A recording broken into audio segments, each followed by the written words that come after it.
Okay, today I'm going to try and put together a review really quick for this, looking at basically, I believe it's Chapter 5. We're looking at nucleic acid electrophoresis, and I'm going to kind of cover that in detail and just let you know what you need to know for the exam. Usually what you need to know for the exam is also pretty important to understand out there in the field as well. So really, will be pretty applicable. Before I jump into this, I wanted to review a little bit of what we covered last time, because I really didn't go into the math, and I just wanted to make clear that you knew how to calculate concentrations of DNA and the amount of DNA yield that you got. And so I'm going to give two examples. These are going to be examples just like you would see on the exam. The numbers are different, so obviously don't memorize the results, but just the process. So basically, first we're going to calculate, and you can do this for DNA or RNA. So again, pay attention on the exam if you have a question like this: is it DNA or an RNA? Because remember, the 260 absorbance at 260 is going to be different. The yield is going to be different for RNA than for DNA. For RNA, we're going to use 40 micrograms per mil for every OD, or optical density reading that we get at 260, whereas DNA is going to be 50. We're going to multiply by 50. So, for example, I just want you to figure out for this one, what is the end concentration of DNA in this solution. So I'm not telling you how much of it you have. I'm just telling you that if we diluted the sample, so we're always going to be diluting our DNA sample when we do a read. One, it allows a lot of times when you do reads in a spectrophotometer, unless you have a really one of the more expensive nanodrops, you're usually going to be adding a considerable amount of volume to be able to get it to fill the cuvette. And so we'll usually dilute that because we don't want to use up all of our sample, because oftentimes we've obviously extracted DNA because we want to do something with it. And so we're going to dilute. So for example, if we had an RNA solution and we diluted it 1 to 20 in water, and then read the absorbance of that, we would get a reading. Let's just say you got a reading of 0.525. And obviously we're reading it at 260. So how would you, what would the solution for that be? So just pretty straightforward. You would want to basically just multiply 0.525 times 40. So this is going to be 40 micrograms per mil. And then we're also going to want to multiply by the dilution factor, so it's going to be 20. And that should give us, if you do your math, and when you do this, I'm fine with you using the calculator that comes on, that's on the computer. You can always just do a quick search, pull up the calculator. I'm fine with that, especially even in the testing center. I'll let them know that you're allowed to use the calculator. I don't want you to bring a graphing calculator, but you can use the calculator that just comes on the computer, the simple calculator. So if we did the math on that, then we would come up with, let's see, I believe it's 420 micrograms per ml, and so that would be your answer. And then let's do a little more complex one, where I'm going to tell you, what volume did you start with, and I want you to give me not only concentration of the starting solution, but the total yield of that starting solution. So here we're going to be working with DNA, so remember we're going to be working with the 50, not the 40 conversion factor. And so we're going to look at this. Calculate the concentration and yield of a 75 microliter. So we know what we're starting with, 75 microliters DNA extract. So concentration is measured with a spectrophotometer. Again, we're going to dilute the sample. So here we're giving you a real-world example. Maybe you need 100 microliters to be able to fill the cuvette. This could, maybe you need 200 microliters. It just depends. So how would you do that? First, let's find out what our dilution factor is. It's pretty easy. So this would be, if I put 10 microliters into 90, we say that 10 plus 90, that whole thing is 100, and so 100 divided by 10, so that's going to give us, our dilution factor is going to be 10. So if maybe we diluted it in 190, because we needed 200 microliters. So what would that do? That would change that dilution factor to 20. So, but in our case, the dilution factor is going to be 10. Okay, so let's just assume that. Now let's do the same thing we did before, where we take the OD at 260 is 0.7 in this case. That times 50, and that, so micrograms per ml, and that is going to be times our dilution factor, in this case is 10, and that should give us, what is that going to give us? Do our math, 350 micrograms per ml. But we don't have a whole mil, we have 75. So however you want to do that conversion, but usually I find it easiest to just convert from that mils to microliters, and so that's about 1,000-fold difference. So we would just move, if you see here, you just move the decimal place 1, 2, 3 places to give us 0.35 micrograms per microliter now instead of mil. So now we know we have, for every microliter we have 0.35, and then if we just come down here and we multiply 0.35 times 75 microliters, we're going to get our total yield is going to be, let's see, do the math, 26.25 micrograms of DNA total. Okay, so I want you to be able to again, you're going to get similar problems, different numbers, different dilution factors. You need to be able to tell me what is the concentration and what is the total yield. Okay, so that's an example of the math you're going to see on the exam. So I just wanted to review that because I really hadn't gone over that. Okay, so now we're going to jump into electrophoresis, gel electrophoresis. Okay, and so I zoomed in too much. Oh, there we go. Okay, so what do we need to know about that for the exam and, just for basically out in the field? What is gel electrophoresis? It's the movement of molecules by an electrical current, and if you remember, there are a lot of organic molecules like DNA and proteins that are, in general, negatively charged.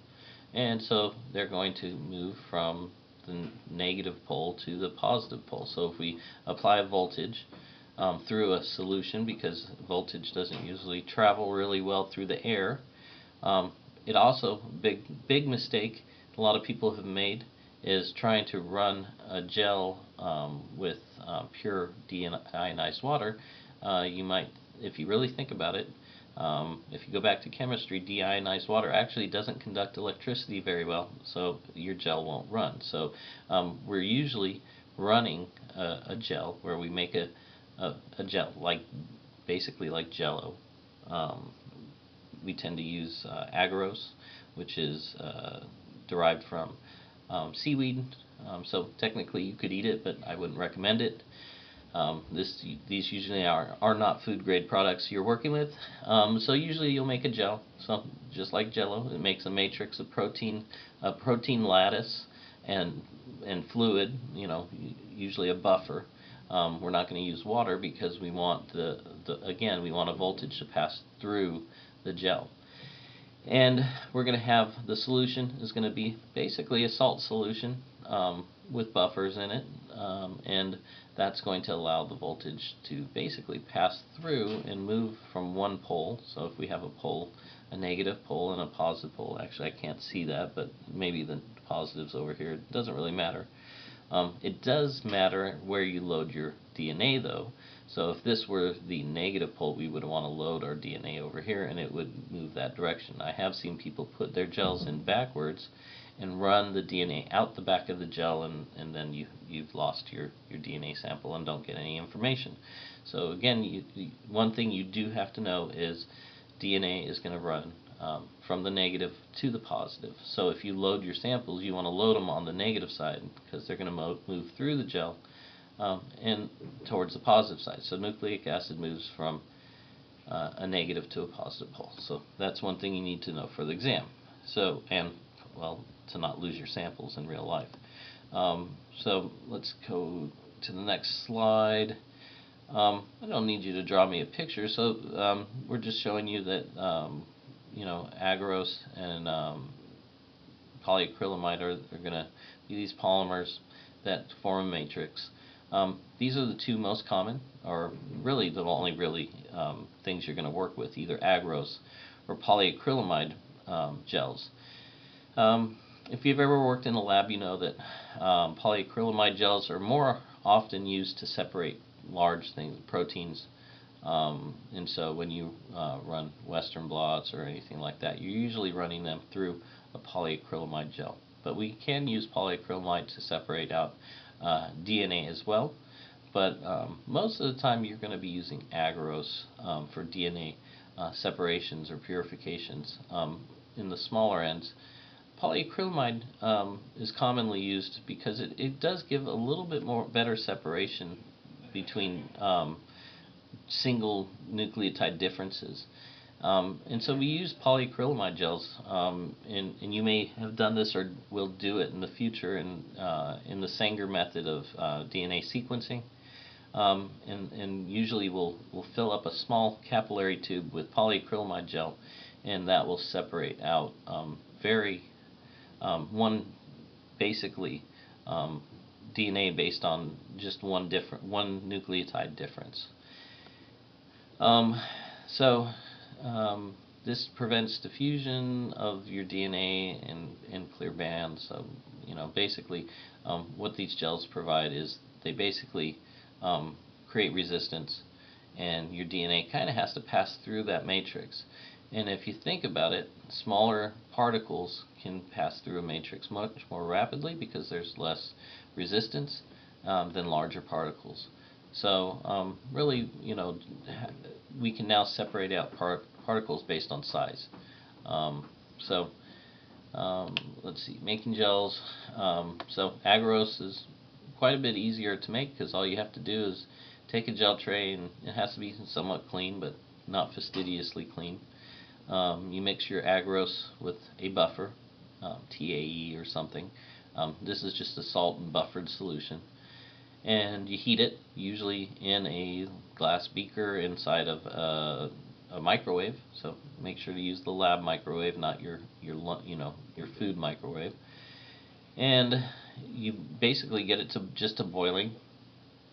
The agarose dissolves, and then you would pour that into the sealed tray and give it 20 minutes or so to gelify, to solidify, to cool off, and make sure you have your comb in it to make wells to put your DNA in. But it's a pretty easy and quick process.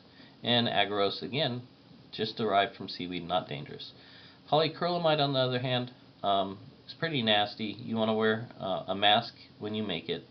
And a lot of labs actually will buy pre-made polyacrylamide gels. Just depends on the lab you're in. But if you do have to make your own polyacrylamide, you have to clean your plates really well, because these are going to be very skinny compared to the agarose, and any debris on the plate can affect the movement of molecules through that gel. So you have to clean the plates very fastidiously. Assemble the plates.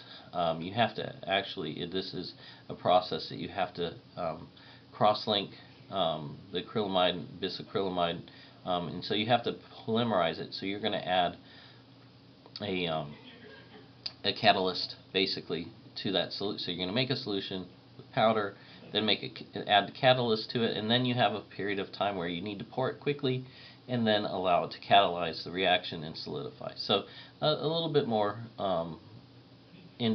more detailed process, a little more dangerous things to work with. So just take note of that. Again, most of the time you work with agarose. So here's a kind of an example. So here you do kind of need to know when you're making an agarose gel. First of all, here's an example of different agarose gels at different percentages. And you can see here that depending on what size fragments I think I have and I want to separate out, I'm going to use different amounts of agarose. So you need to know, for the exam, this will be a question, what percentage of agarose do you commonly use in gels? And it's usually anywhere from 0.5, anything usually less than 0.5 won't really set up very well. So it's going to be a very wiggly gel. And then about 5% is going to be the kind of the top end of the range, where the gel is now so stiff that it might just kind of shatter almost. So it's not as wiggly, let's just say. And so basically this is going to create a much tighter matrix. And so if I want to separate out really smaller particles, like let's say I'm going to try and separate out the 50 base pair and a 200 base pair, or even smaller particles, you want to go with a higher concentration of agarose. Whereas if I want to separate out maybe somewhere between a 50 and a 500 or two, in this range of 600 base pairs, a 1% gel would be fine, maybe a 2% gel. Okay, so you should really and then if you notice here, the polyacrylamide concentrations are going to be anywhere between 3.5 to even up to 20%. And again, with the polyacrylamide, here we see if I want to separate DNA based on range. So let's say I'm starting with really large. I want to separate out fairly large, between 100 and 1,000 base pairs. I'll use a 2.5 gel. Whereas if I want to separate out really smaller fragments, I'm going to go in higher concentrations. So you need to kind of understand that concept. Again, remember, the smaller the fragment, so a 50 base pair fragment, is going to move much more rapidly through the gel from negative to positive than a larger fragment. And that's how we can separate out. And you can see these bands. These have been stained with polyethylene bromide and then visualized using UV light, or there could be some other dye that was used. So just understand the basic concept. You should be good for the exam. So what else? There are other procedures. Instead of just running voltages straight through the gel, there's things called pulse field electrophoresis. You don't see this as much, but you will see these if you're working with really large DNA molecule separations. So we're talking about very large, like chromosomes and anything over 10,000 base pairs. So you're going to want to know that if you were asked or given the example, let's say you wanted to separate out something 100,000 base pairs in size.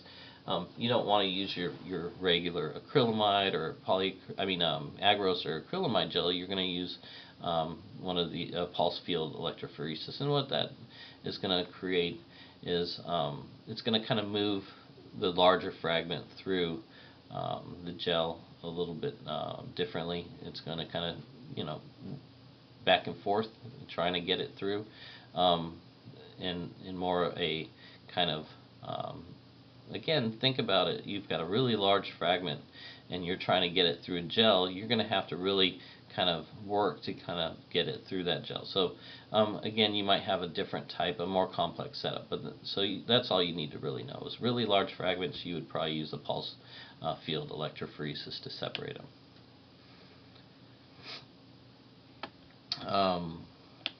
So polyacrylamide gel, or PAGE, we often call it for short, is going to be you're going to use a cross-linker, usually methylene bisacrylamide. What do you need to know about this? Just read through it. If you've ever made a gel, one of these, it's you know what it is. but the big, I guess, take home is that you would use polyacrylamide to resolve even up to 1 base pair differences in a 1 kb molecule, which basically is what we're doing when we do sequencing. We're actually going to, the Sanger method, this is the old school method.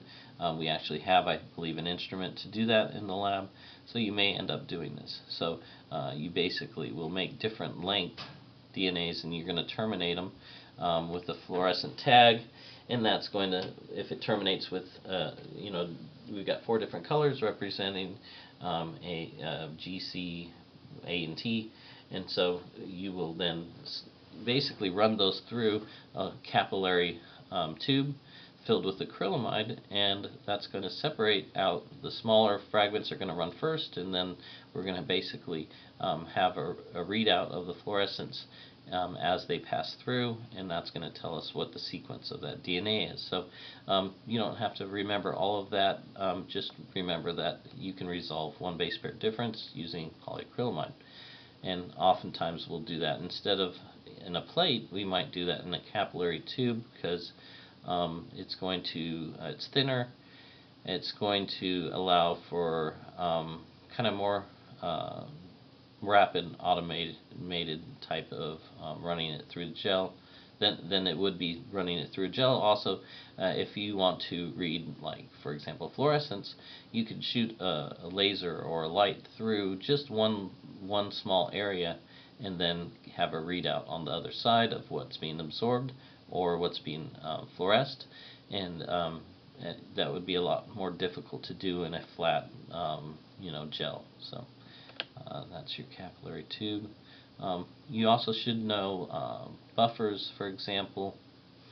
Let's see. There are different buffers that people use. Trisborate, or we'll just call them TBE or TAE, trisacetate EDTA, trisphosphate EDTA, used most often for DNA, although in my personal experience I've used TAE much more often. So it's just these are some are going to run hotter, some are going to run cooler. They have different properties.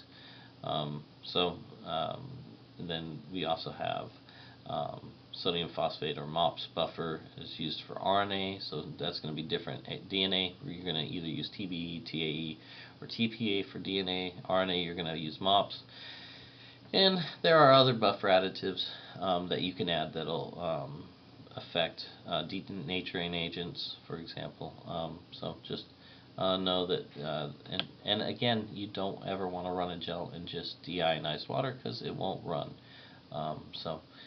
Here's your most polyacrylamide, agarose gels are going to be in this horizontal type gel box, where you have the gel is seen right here, and you pour and make your gel, and then you would pull out basically the stoppers that keep the gel from leaking out once it's solidified, so that you can allow voltage to pass through the gel. You fill up the tray just until it covers the gel with your TAE or whatever your buffered solution is, and then you would apply voltage with your power supply, and make sure that you put your comb in so you have little wells to load or inject your DNA into those wells, and then make sure those are on the negative side, because otherwise the DNA is going to run backwards and out of the wells and out of the gel.